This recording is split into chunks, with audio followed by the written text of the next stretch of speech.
Welcome back to the Blue Door Pub Thunderdome for another Boo with Andy Carlson, Minnesota's 87th best daily podcast, a show about everything and absolutely zero, nothing at all. Coming at your ass 5 days a week, Calron. What, is it Calron or is it Calzone? Because Calzone is basically when you just fold over a pizza. I think is it Cabron? Whatever. Sitting shotgun is Uncle Nick. Follow him on Twitter at Nick Sunday. Why do you ask the hard questions this morning? Because it's a Monday, and that's what we do. Just dive right into the pool. Like there's no, you know, when you go to a place with a pool, and maybe it's not a heated pool. Maybe it's not like the upper crust of pools, and you just try to just inch at a time. No, just jump into the deep end. That's what we do. Tell a friend, spread the word. iTunes, Stitcher, Radio as well. And happy Monday, mate. I hope you enjoyed your weekend. I hope you had lots of fun times in the sun. As I know 4th of July is supposed to be the midpoint of summer. It feels like it's towards the end. No, to me, I feel like it's perfectly halfway. Maybe it feels towards the end for me because I'm involved in football and training camp is like 2 weeks away. Oh, yeah, that could be a good point. To me, the end of summer is always the state fair. Oh. Yes, no. The only thing more overhyped than State Fair is the Basilica Block Party. Whoa. Which we'll get to. Yeah, it'll be good times. But, yeah, training camp is coming up in 2 weeks. And, yeah, if you're down in Mankato, I'll be down there for Purple for the Win. And the Andy Lucanary Football Machine. Producer Allie will also be traipsing around there, although she'll deny that it's her. She'll say that's someone else. We know it's her, though. Yeah. So today, I wanted to kick things off. A couple things go down over the weekend, but all right. So this really pissed me off. All right. So we're recording this on a Sunday morning, and all of a sudden there's this whole being contrarian for contrarian's sake, and the whole PC and not judging and doing anything like that. And all I did was quote tweet a article about saying how, in a nutshell, it was about unwed parents and how they're at lower levels of education, and made some sort of commentary on that, which is fine. And people got up in arms, which is also their prerogative too. But I don't understand, in a world where we have jabronis and douchebags running around 24/7, and we blame the schools, we blame the institutions, we blame all that stuff. We don't blame the parents, because you can never blame and judge another parent's style. But my whole thing is, and I don't know why this is a hot take, be married, own a house, or a condo, or at least some sort of residence where you're not going to be evicted within 4 months, and be at a maturity, career, and income level where you can actually take care of that kid. Not for you, partially for you. We'll get to why it's for you, but for the kid. Why is this a hot take? Why is this open to a, well, actually? I don't get it.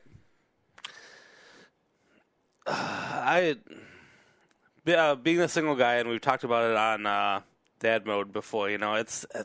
I think a lot of people, I don't know, there's too many people in the world, there's too many things that have led to, you know, people who haven't been prepared. I mean, a lot of, I don't want to use the word mistakes, but accidents that may have happened, and, you know, a lot of people have turned out fine not going that route. Well, except it's always exception to the rules. Like, well, my parents weren't married, and my dad ran out, and he was 32, and he got my mom pregnant when she was 14, and we're not sure it was completely consensual. My mom was on the pipe, and look at me, I turned out fine. I'm the middle manager of Costco. Congratulations, you are the 1%. Literally, you are the 1%. But for every one of you, there's 99 times where that kid ends up dropping out of school, involved in crime, and probably in prison. That's how it goes. And just an example from real world here. So the wife and I waited until I was 30, she was 29 to have our first kid, Muggsy. And we wanted to make sure that we we weren't in the house yet, but we were in the process of buying the house. We had the down payment saved up, and that's what we did. And we were at a place career-wise where we could afford to have a kid. We had enough debt wiped out where it was fine, too. And because a kid, I feel like the estimates of, well, a child is a $250,000 investment over 18 years. Now, it's more than that, especially if you're going to pay for college. Fine.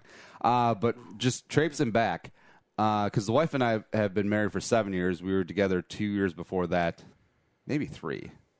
Either way, it's a long. Actually, I think it was 3 because I think it's been a decade. Either way, in college, as all sort of college couples do, I was 22, she was 21. All of a sudden, they're like, yeah, my my Aunt Flo skipped a couple days. So, well, not mine, but, hers. You sure it's not yours? My Aunt Flo is always on time. So, of course, we had that little scary pregnancy test, check things out. And obviously, if she was pregnant, we weren't going to abort the kid because that's not our bag, but that's an argument for another day. So, we would have had the kid. I was just out of college. She was still in college. So, career-wise, we weren't anywhere near where we need to be. We were both mired in student loan debt, as all stupid college kids are nowadays. And just think, that kid would be 10 right now. Or, well, probably 9. Wow, I could have been an uncle 9 years ago. That kid would be 9 years old. And also, this is the thinking when it comes to parenting. It's like, you don't want the kids to be too far away in age gap, so let's just crap out another 2 kids before we're really ready to. So we would have 3 kids in a 2-bedroom apartment, both working jobs that we hate and don't earn enough money at, all because of this. In all statistical likelihood. Yeah, I completely agree with you. Yeah.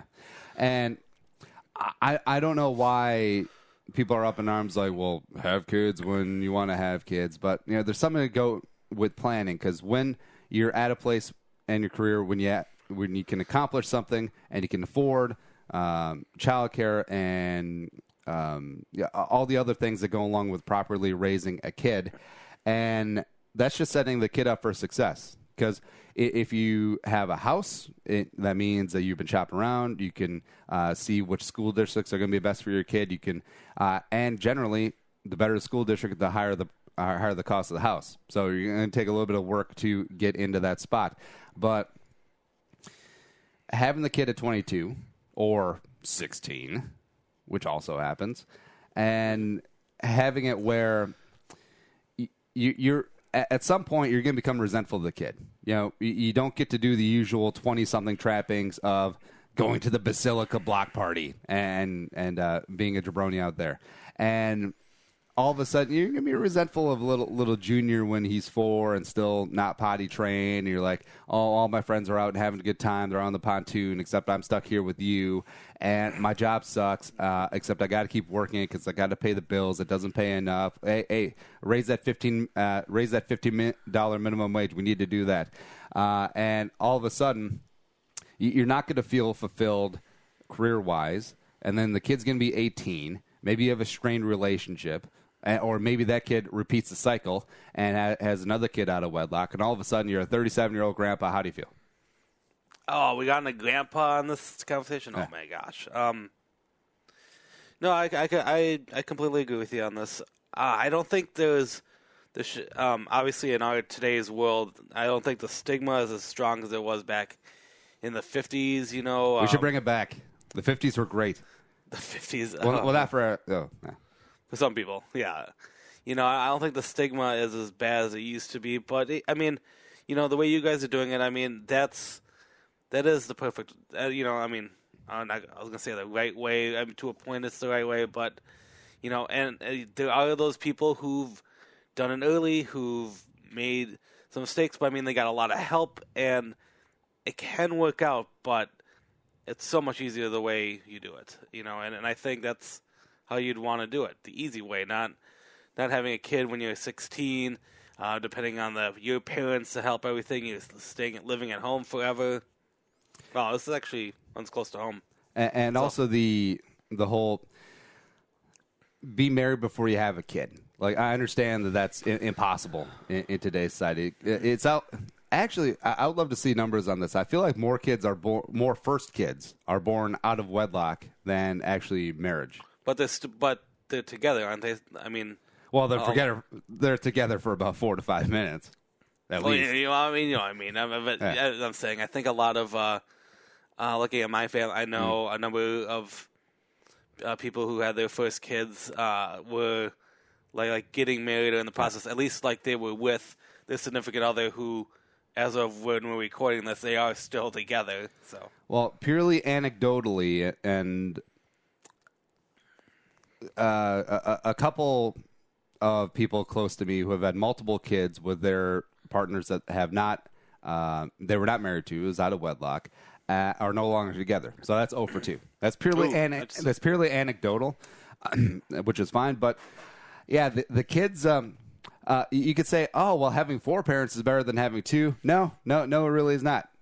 And the whole thing about this may sound a little prude, but I don't care. Being married, having that contract in place, that marriage contract in place before you have a kid or before, hell, you can be married, it can be a shotgun wedding, that's fine. She can be 5 months pregnant. You can go down to the courthouse and then have the reception at Applebee's. I don't really care. Just get married.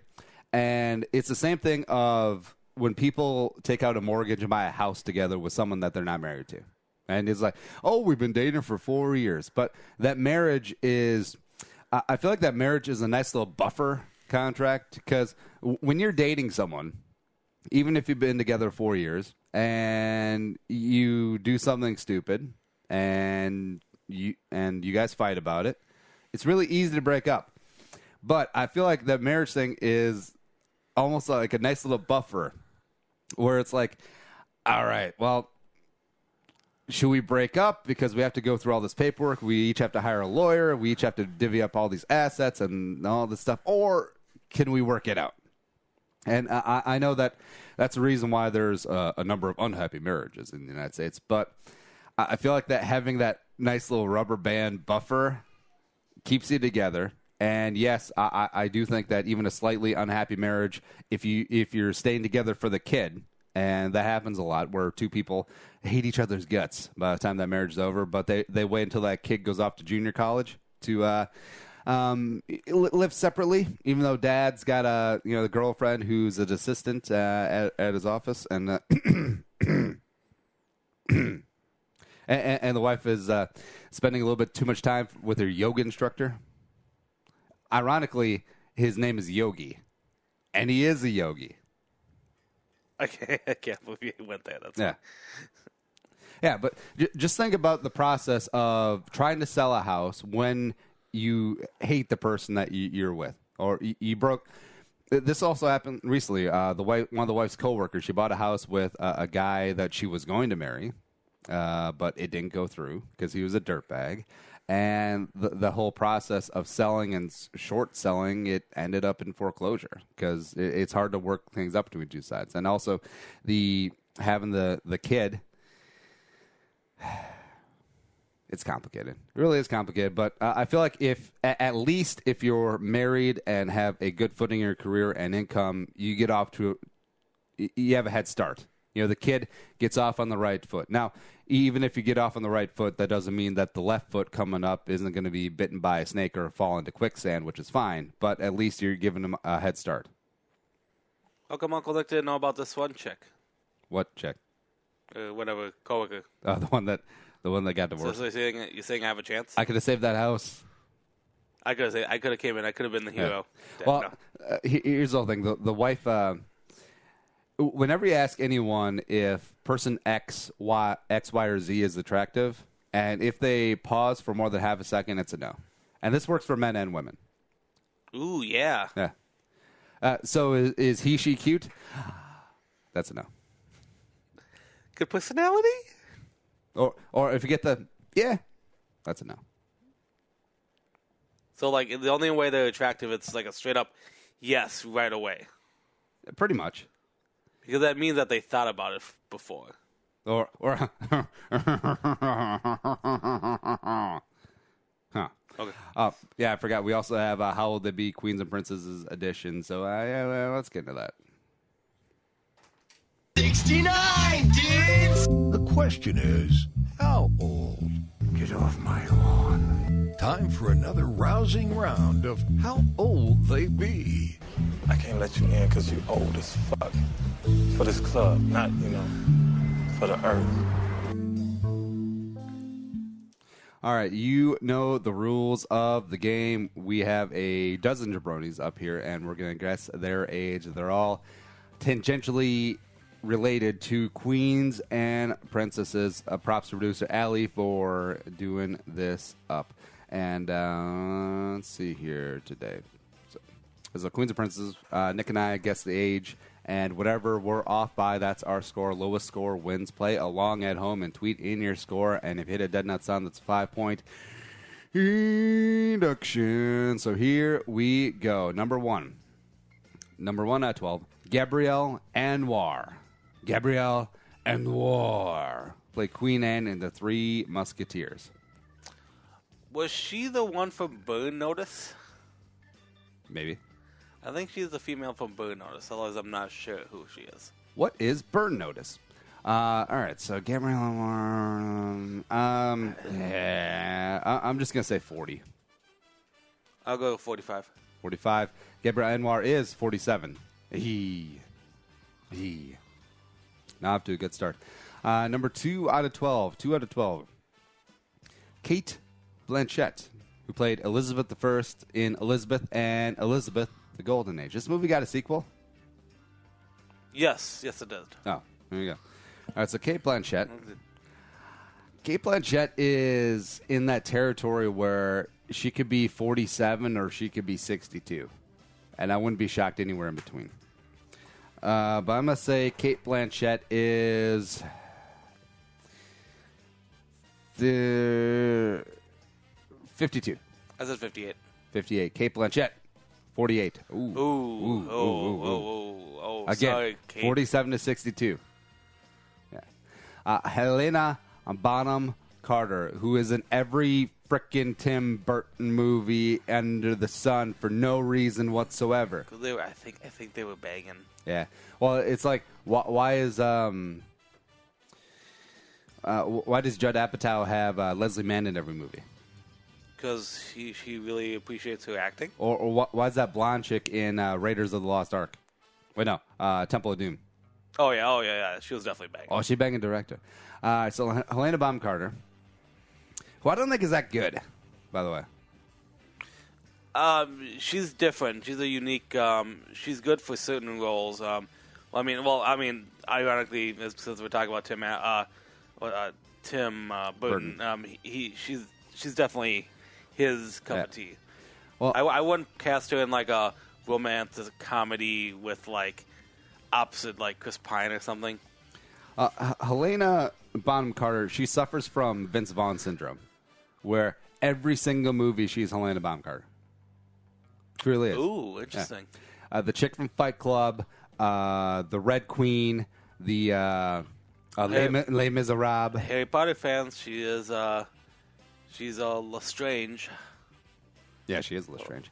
All right, so Helena Bonham Carter, I'm going to say,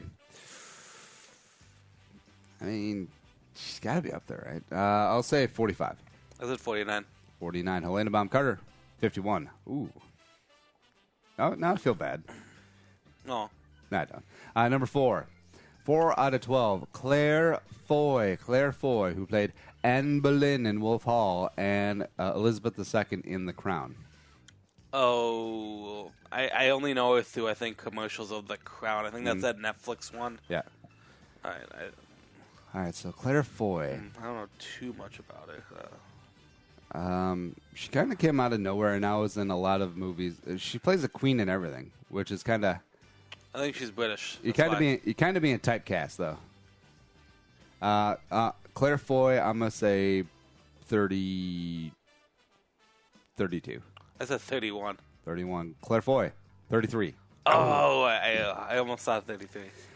Next up, 5 out of 12, Anne Hathaway. Anne Hathaway, Mia in The Princess Diaries, and The Princess Diaries 2, Royal Engagement.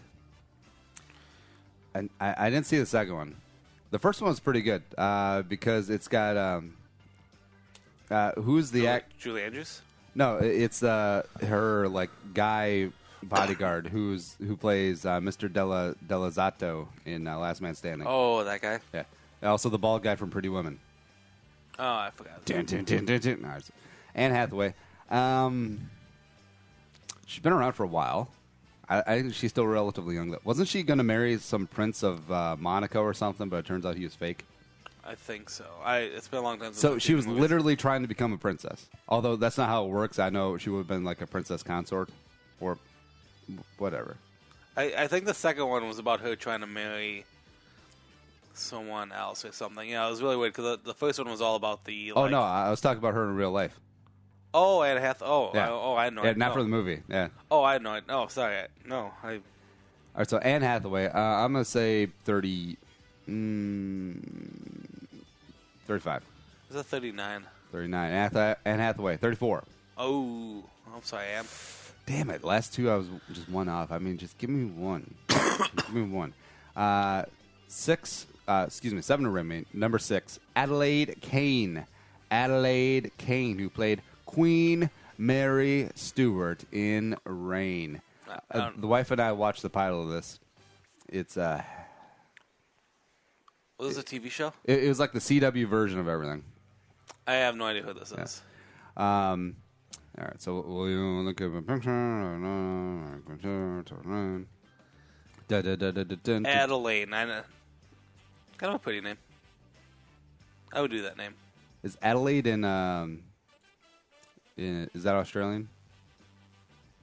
All right. So there is she. She looks familiar. Yeah, It's a recent show. quasi recent. Yeah. So the last couple of years, so these might be a few years off. All right. So I'm gonna say that Adelaide Kane Okay. is 26. I said 32. 32. Adelaide Kane. Tweet. Wow. You're a sucker. Damn 26. it. See, I'm a girl. I don't know. See, this was it's like playing darts because I was one off on Claire Foy, I was one off on Anne Hathaway, and I just dialed in. Boop. Triple 20, Adelaide Kane. I know you, baby. Number 7 out of 12, Keira Knightley. Keira Knightley, who played Queen Guinevere in King Arthur. I don't know who this is. Shut up. No. I never saw this movie, but It's what's her name from. dun, dun, dun, dun, dun, dun, dun, dun, dun, dun, dun, It's yeah. gotta be in. All right, so Keira Knightley, I feel like did she come in and she was who was her lookalike? I think. Natalie Portman. Yeah. That was the whole thing in the in the Star Wars movies. I think it was either Keira Knightley or Scarlett Johansson. One of those two were always kind of the like the stand-in, like the double, because that whole movie had doubles for some reason. Well, And Clone Wars. yeah, that was stupid. Yeah. So I remember her kind of being on there. All right, so Keira Knightley, I'm gonna say is 34. I said 34 too. 34. Keira Knightley, 32. Ooh. So I feel like I should have known her before her age, Yep. because I always pictured marrying her, and I want to make sure ages kind of match up. Number 8 out of 12, Helen Mirren. Speaking of throwing the ages out the window, Elizabeth II in The Queen, Queen Charlotte in The Madness of King George. I wonder if she was good, because then she'd be good Charlotte. Lifestyles of the rich. So Helen Mirren. Man. Well, she's 70, right? Because they always make a big deal about how she looks good in a bathing suit at 70. But is she in her 80s yet? Nick, would you sleep with Helen Mirren? No. Right now? No. No? No. That surprises me. Shut up. I'm selective. So, excuse me, is this young woman under 72 years old? Oh, she is not? Hard pass. So Helen Mirren, I'm going to say 75. I was saying 68. 68. Oh, this could be bad then. I have no idea. Helen Mirren, 71. Eh, in the Hey, you're middle. closer. Huh. Yeah. Oh, she is under 72, Nick. You're back in the game. Number nine, Mandy Moore, who played Rapunzel in Tangled. I'm not gonna lie, I liked Mandy Moore when I was a teenager. With like the song "Candy," when she came out with Maybe. Yeah, we are taking an unexpected Mandy Moore break because this is just kind of what happens. I liked her better than Britney Spears and Christina Aguilera in that whole sector of like teeny bop Oh, music. wow. Yeah. How about Jessica Simpson? Oh, nah. Nah. Nah, I don't think anyone really cared for her. Didn't she have a reality show? Like Her and Nick Lachey, because she dated the guy from she married the guy from 98 Degrees, and it led us to the infamous: is chicken of the sea chicken or is it fish? The tuna. She's wondering if the tuna fish was tuna fish.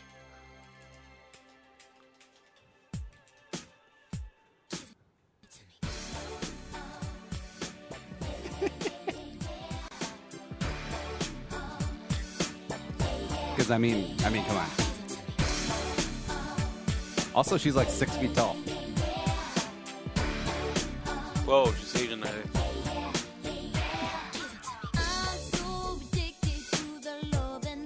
All right. Although Michelle Branch beats all of them. I forgot about Michelle Branch. Because you're everywhere to me. All right, so we are back into the game. Sorry about the Mandy Moore break. I just want to say, for the record, I think Rapunzel is the best princess on here so far. Also, Mandy Moore, This Is Us, where she makes out with, or she has kids, well, 2 kids and then a black kid with the dude from, Jesse from Gilmore Girls. Oh, Yeah. neat. Mandy Moore, I'm going to say 34. That's a 37. 37. Mandy Moore, 33. Again, Nick, I'm just You're just surrounding circling. it. I'm circling. Yeah, you're cheating really well. What do you mean? Get out of here. You with your knowledge and being smart. Number 10, Susan Sarandon. You know, it's odd who played Queen Narissa in Enchanted. It's odd that Susan Sarandon popped up because I just mentioned something to producer Allie last night about Susan Sarandon. So it's Kismet. Susan Sarandon. Here's a prime example of why you should be married before you have kids with Tim Robbins. Oh, yeah. They were never married. And now they're separated. All right, so Susan Sarandon. I never seen this movie. I'm gonna say she's. Ooh, is she 70? Oh, I mean, Bull Durham was a long time ago. I'm gonna say Susan Sarandon is. Because I don't even know how. Because I think in real life she's older than Tim Robbins. Yeah, because Really? in the movie she's gosh. the cougar and he's the young guy.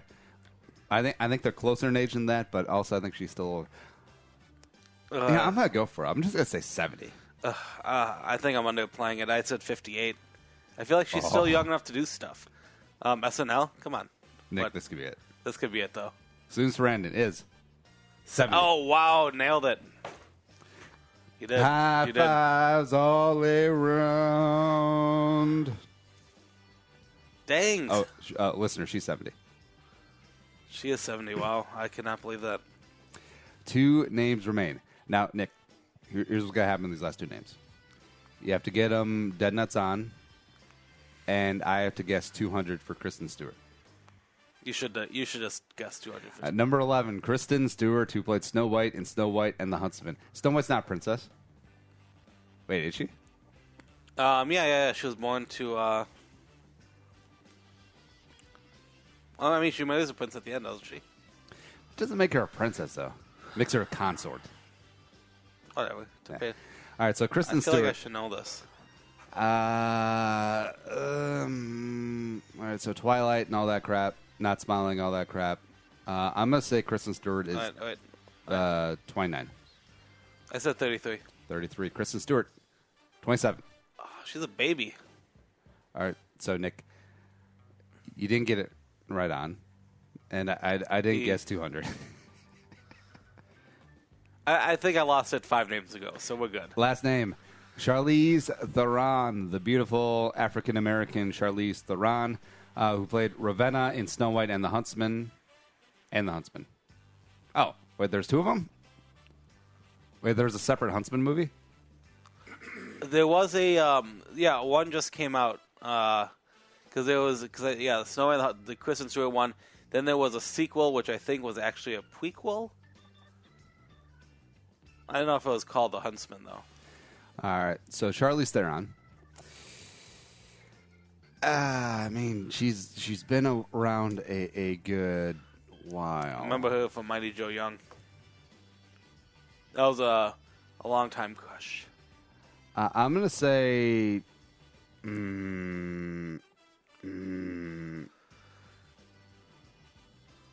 44. I said 45. 45. Charlize Theron, 41. Oh. Ooh. All right, so with the final score, with the 2 5-point reductions of 21. That actually might be a record. That could be a record. That might be the record. Producer LA, check that out. So I have 21. Nick, I have like 1,000. Nick has 58, and it's okay. It's quite okay.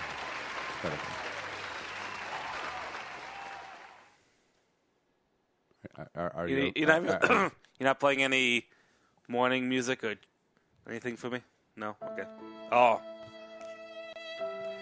We'll be right back with more Bull with Andy Carlson on a Monday.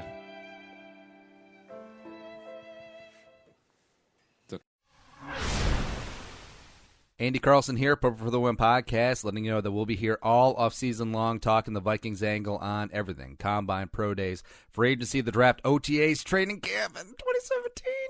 Baby. Get the show on 1500 ESPN Podcast One and the Podcast One app.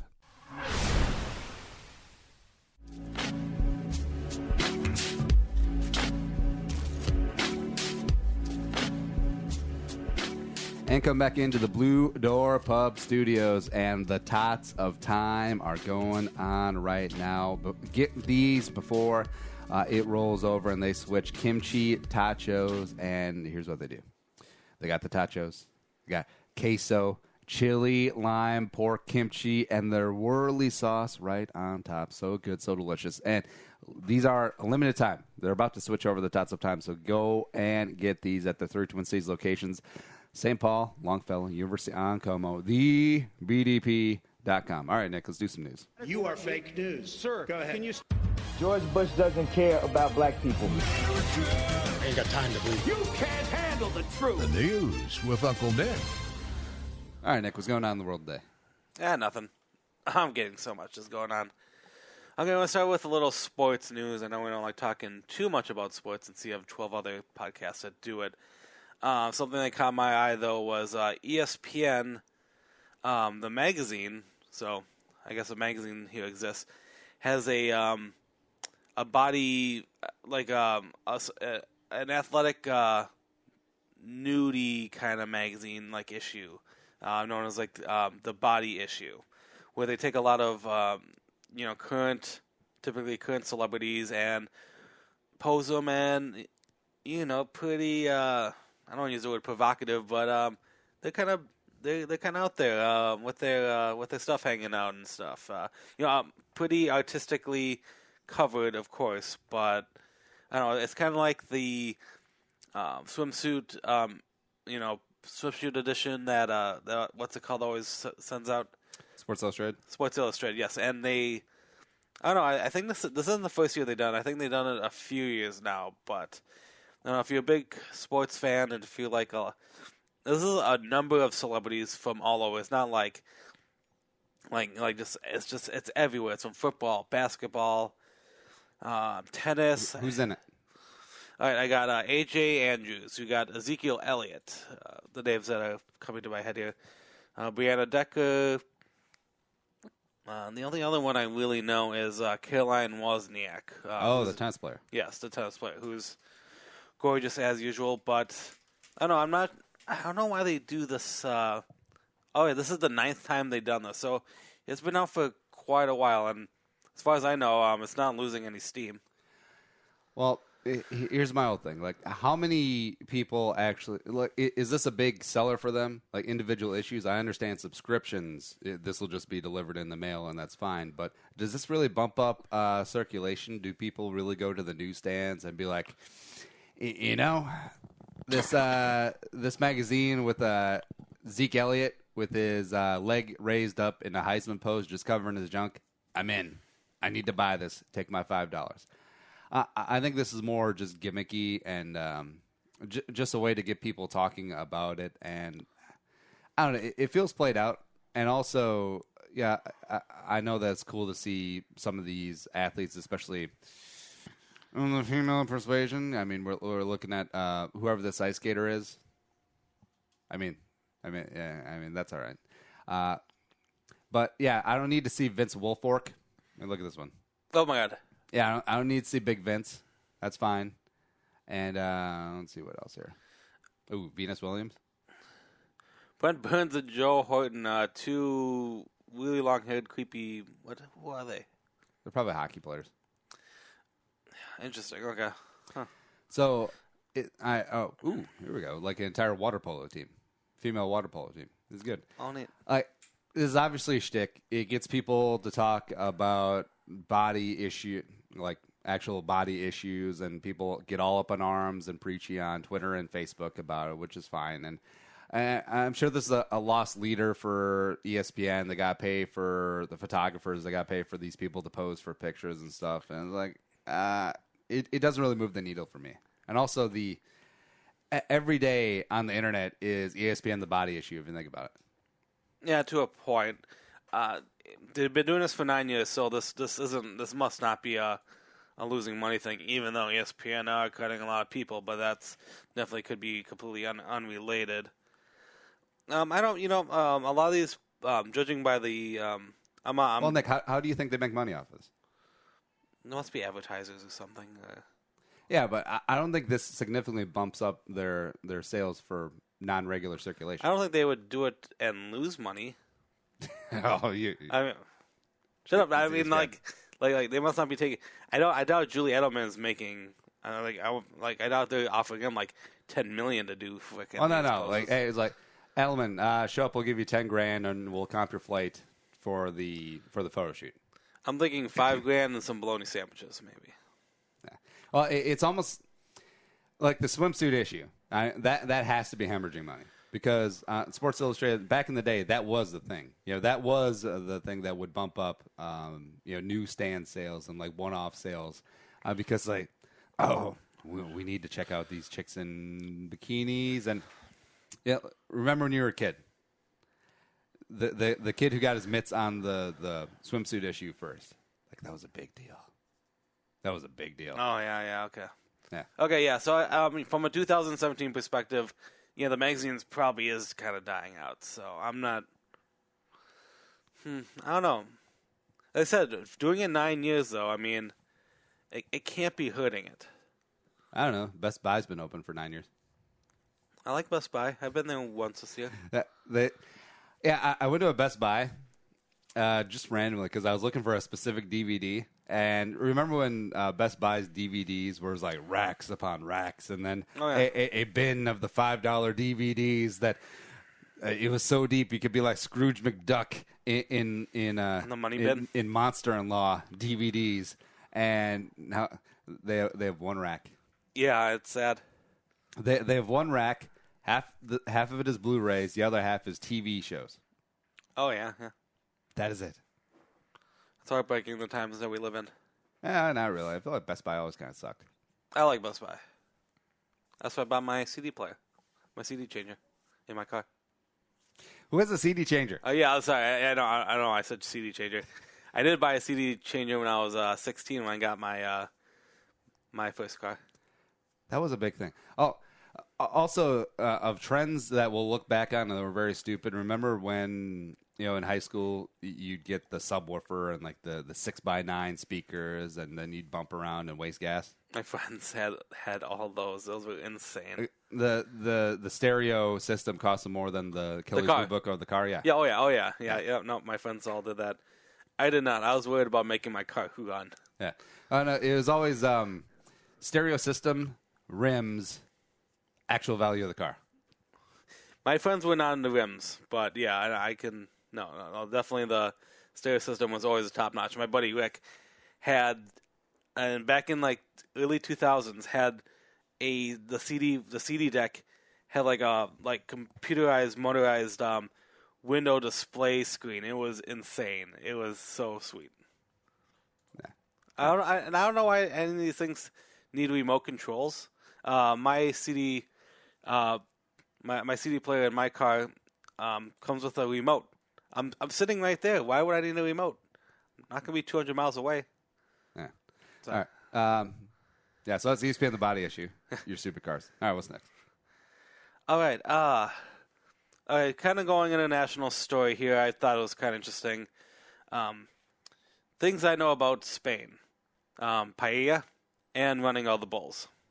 And over the weekend, there was a running of the bulls in Pamplona, Spain, where a couple Americans have been gored. Good. And not something new. This is definitely not the first time it's ever happened, but it was just interesting to see it on.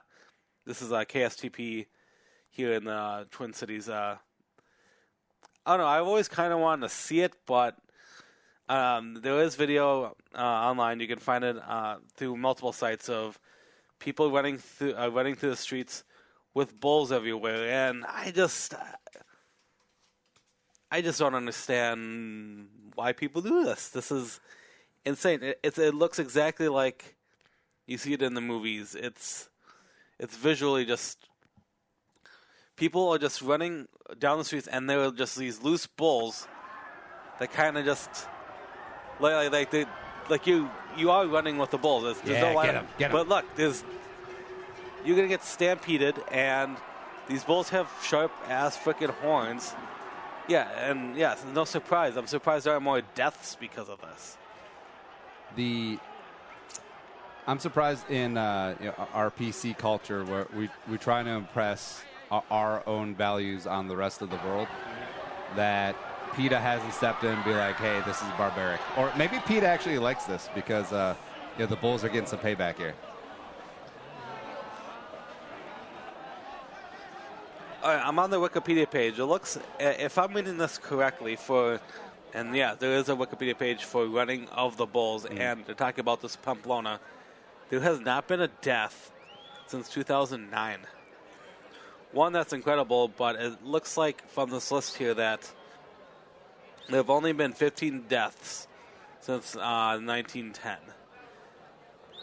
And most of them are, goring, or let's see, hit by a horn, or one was suffocated in a pileup. That's sad. But yeah, these streets, the cobblestone streets, just files of people. A lot of them wearing white with a little streak of red. So it's like they want to tease these bulls just a little bit, and these bulls are just sprinting down, just galloping crazy speeds.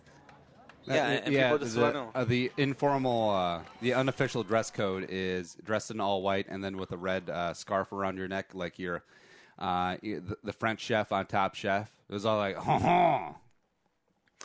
I won't lie. I mean, one, I would love to travel more in my life, and I would want one of those balcony seats. Ooh, see, these people are smart, running after the bulls. So you can physically say, "Oh yeah, I ran with the bulls, but I was behind it."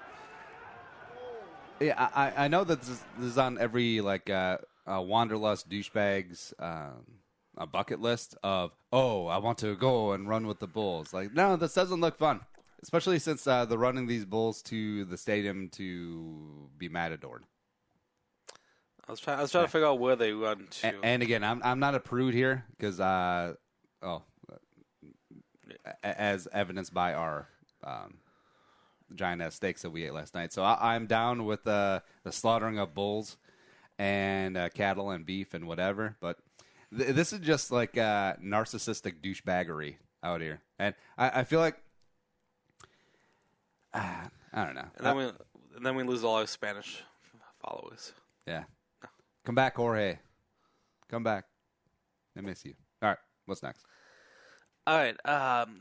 Back to more local news here. Actually, kind of a sports news story here.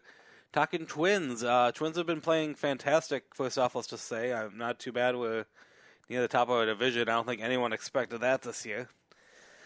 But a random Twins story is that the Twins signed a veteran right-handed pitcher, Bartolo Colon, to the minor leagues. And, who cares about this random baseball player? He's not random. He's been in the career in the majors for 20 years. He's 44 years old. And he's fat. Yeah, he's a big guy. Which is the best part of it. And this is someone I remember watching when I was growing up. It's crazy. Hang on just one second. Cy Young, Cy Young Award winner. 4-time All-Star player. Most recently, he played with the Braves, but... Yeah. Well, he's become a meme in the past couple of years because of his heft. And, yeah.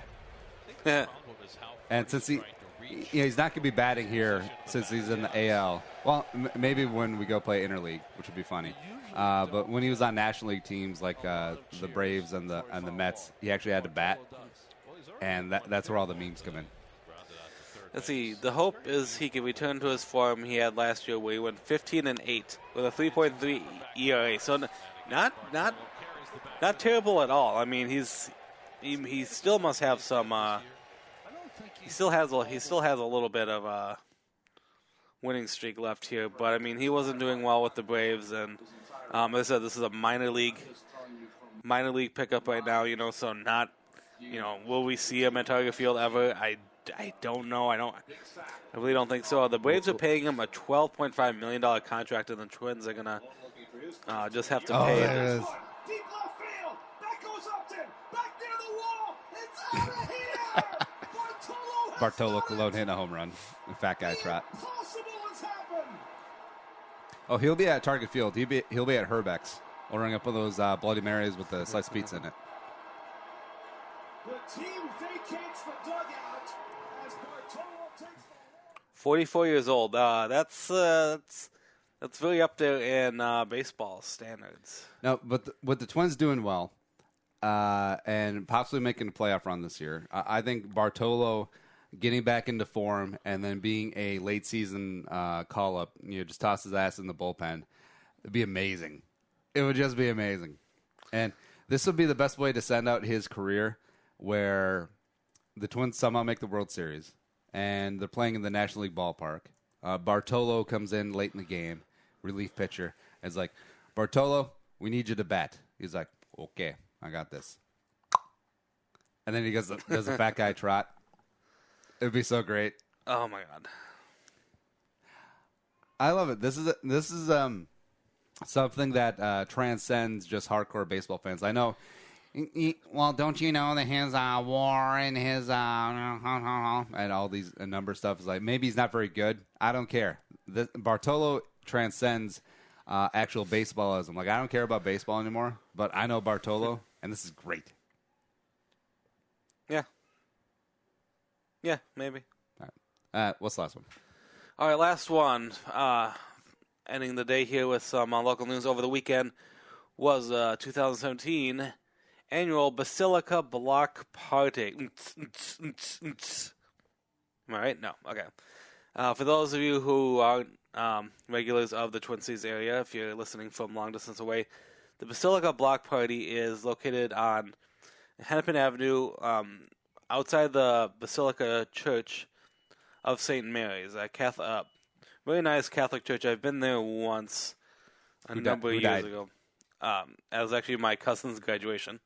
Oh, that's random. Yeah. I know, yeah, random. I was shocked too, but so it's located in downtown Minneapolis. Beautiful area. They usually every time around this time of year, they close off a couple of the city streets there, and they have a concert venue. They've been doing it since 1995, bringing in thousands of people, kind of in affiliation with Cities 97. Mm-hmm. So they get, now I'm not saying like Michael Jackson or the big time crews here. They usually get the, like the current kind of lineup. Let me see if I can pull up this year's list of attendees here. I had it up here just a second ago. What's the overall tenor like type of music? I was gonna say alternative, but more of a.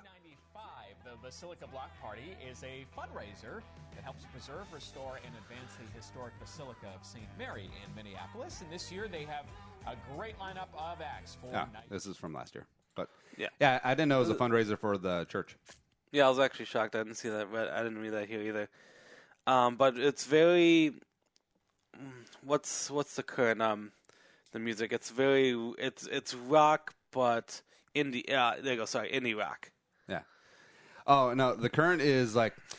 I really like the Foo Fighters. Well, I really love this band, Hamster Shredder. It's on the current. You haven't heard of it, but they're good.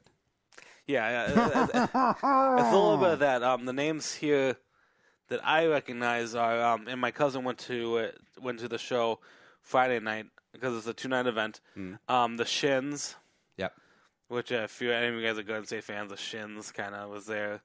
I wanted to go last night because I'm a big on Saturday because I'm a big Walk Off the Earth fan, and they were playing on one of the stages. But yeah, there was 3 stages, and so spread out apart where I think they can each get their little music showing. But I mean, yeah, no one big. Walk the Moon, Gavin DeGraw was on Saturday night. AWOL Nation, American Housewife, just random things that.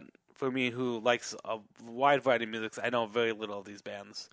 The Roosevelts, Need to Breathe, Brandy Carlisle.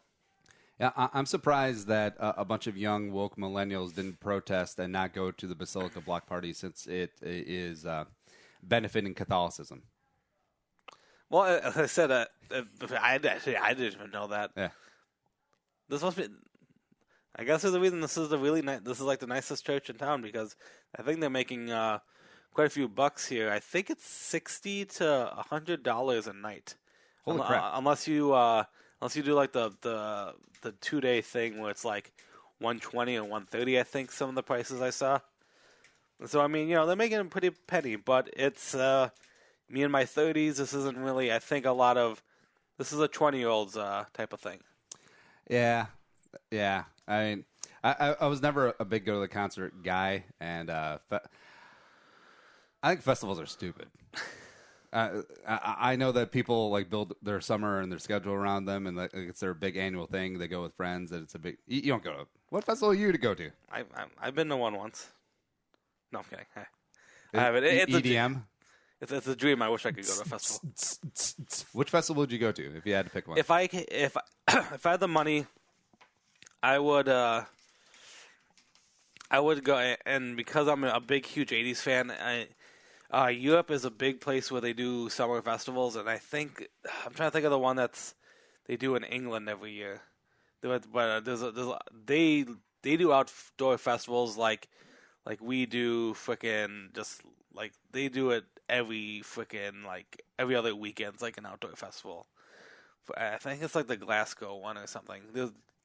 I would do it. I would do an international festival. I mean, sure, there's Bonnaroo and the Twins in Bonnaroo, all that stuff, but no, I don't know. I would do an international one. That's the news. The news with Uncle Dick. From the entire Channel 4 news team, I'm Veronica Corningstone. And I'm Ron Burgundy. Go yourself, San Diego. Somebody should bring along, if you are going out to those stupid festivals, Bad Larry's Hard Coffee. And the first ever boozy coffee, the brand new drink of summer and the fall. Here's what's going to happen in the fall. Tailgating. And whether it be hair of the dog or you're just trying to get a little caffeine in your bod, do it with Bad Larry's Cold Hard Coffee, 6% ABV. So you got to be a little bit careful of it. And please drink responsibly. Available at Total Wine and other fine retailers. Oh, you can buy it on Sunday now. You ever been to Sunday? Yeah. DrinkBadLarry.com. All right, Nick, what you got coming up the rest of this week? This week I was hoping to check out a couple movies that came out in theaters. I'd like to go see Spider-Man. Spider-Man, doing everything that Spider can. Shit. Hells yeah. Yeah. Let's see here. Tomorrow I will complain about the deck, and then we got Seth Kaplan of Fox 9 News coming on, and we'll have another guest. We'll figure it out. Get the show on iTunes, Stitcher, iHeartRadio, and check out our YouTube channel. And if you enjoy the show, here's the most important part. Since we don't do marketing, we don't do anything like that. It's all about word of mouth, growing the audience, and you've been helping out. You've been doing that, and we love you for it. Add to the Jerome Homie Army, and thanks producer Allie Jerome Sorensen for making me not sound so stupid today. But for Nick, I'm Andy Carlson, and Young, sayonara, and bye-bye. Nick thinks that magazines still make money.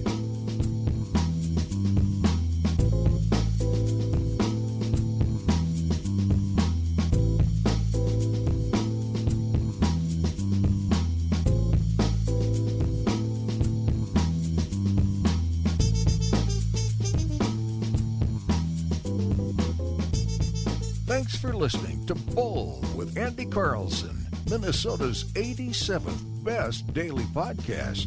Download the show on iTunes. Everyone's middle name is Jerome.